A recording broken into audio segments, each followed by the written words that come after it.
Ladies and gentlemen, good afternoon.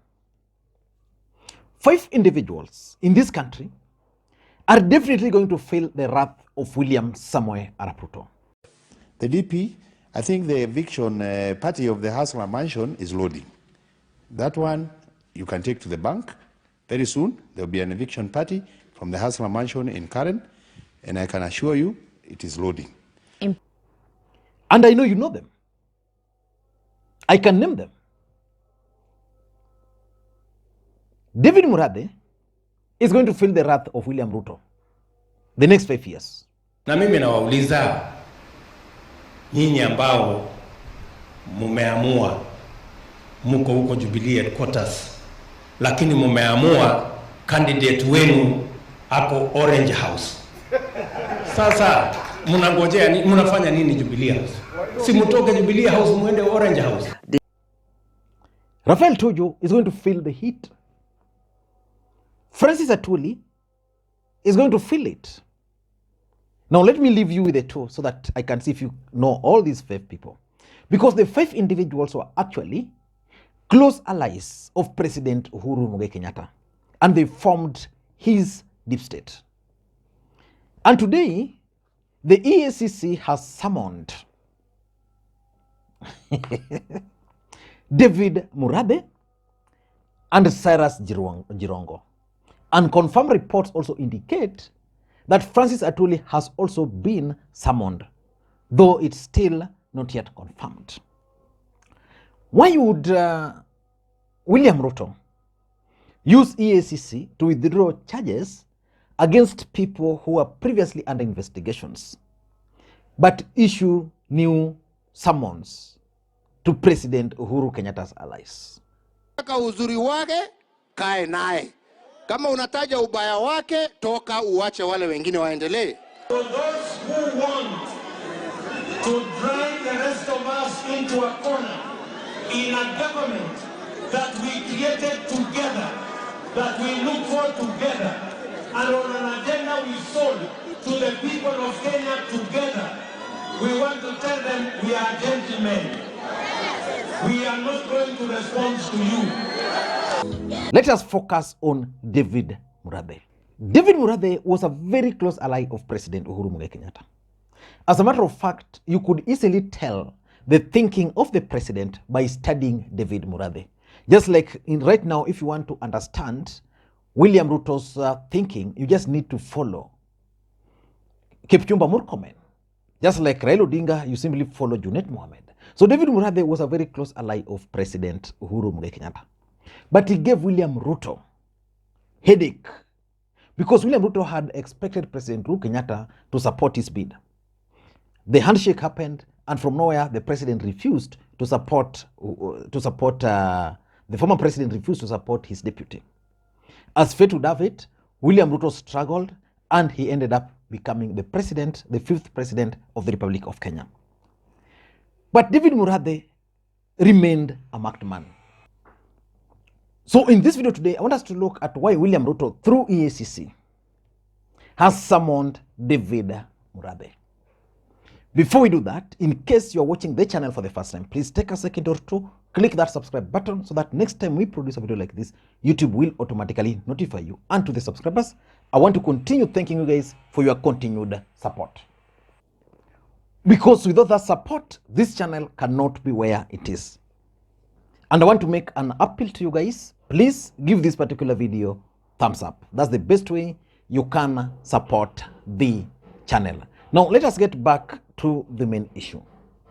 Why do you think David Murathe has been summoned? The truth of the matter is that I think last year, David Murathe appeared before EACC and he had this to say. You remember I did an interview on Tuesday on Royal Media Citizen TV.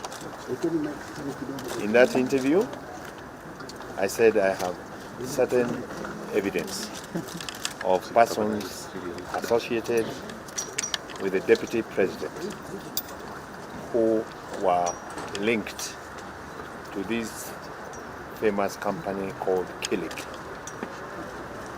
Like I said, I know Wilbur Tate, who is a partner in Kilig with Mr. Zhu, his Chinese partner. And I know at some point when they were not able to secure financing for the importation of the kits which had been committed. They had a commitment letter from Kemsa. They transferred their shareholding to persons who are known partners of the Deputy President. So I came here to present that information and that evidence today. And I am expecting very soon that they will also be calling the Deputy President to come and make his statement in regards to what he knows about the association of his partners with Kilik. And just like I keep on saying on this channel, in politics, nothing happens out of mere coincidence.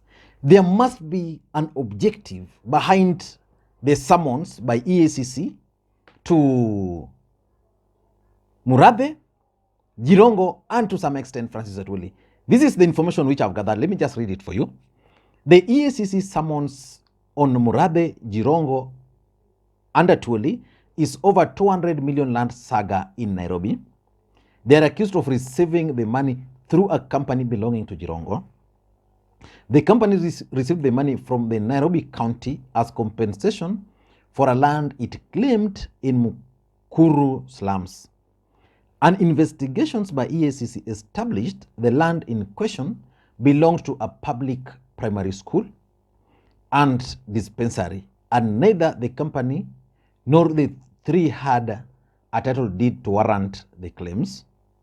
After the company associated to Jirongo received the money, investigations revealed it sent some of it to Atwoli and Jirongo. So basically, these guys are accused of engaging in some land deal.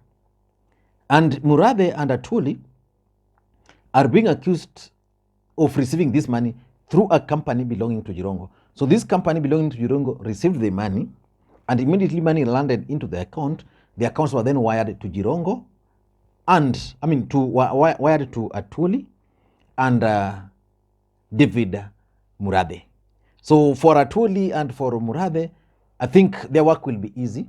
They will just need to prove that we received this money because of A, B, C, D. The person I'm seeing is going to have a problem here is definitely going to be Cyrus Jirongo. But let us not get into all those. Let us look at the political side to the story.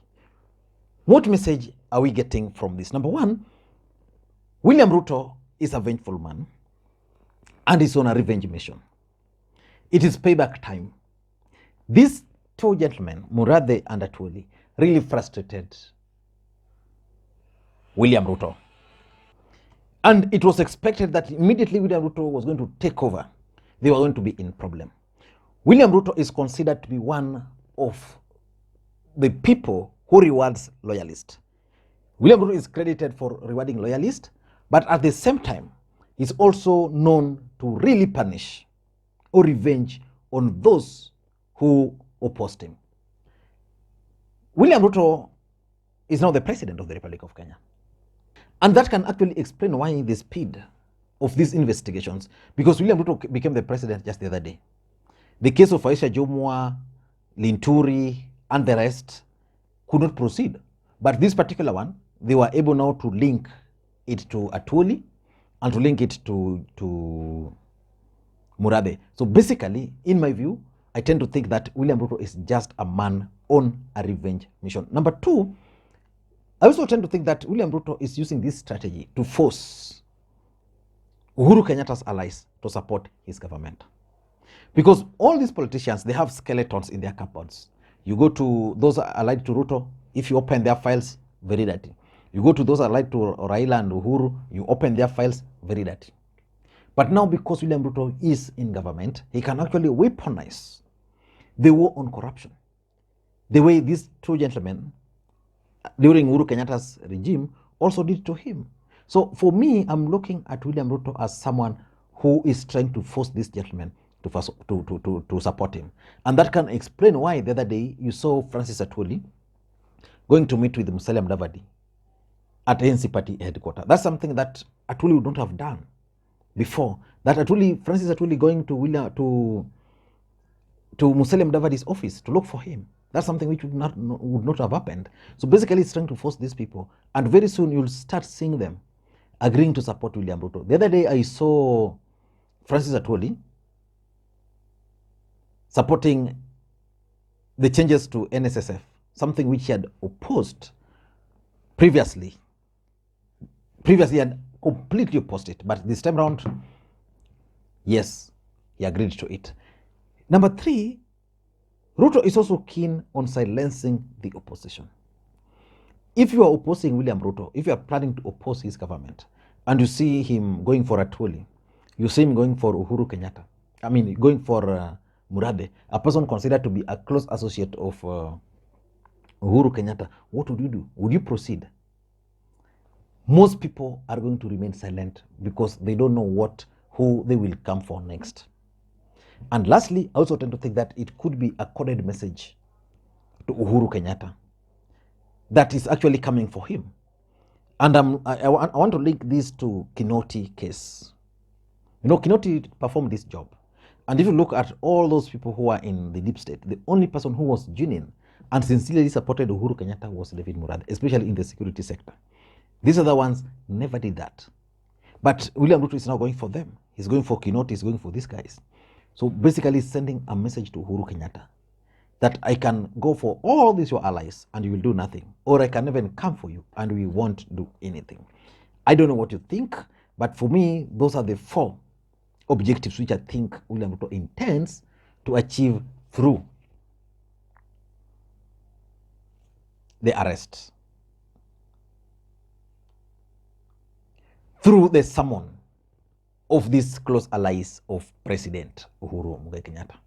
Thank you guys, and may you have a good day. Bye-bye.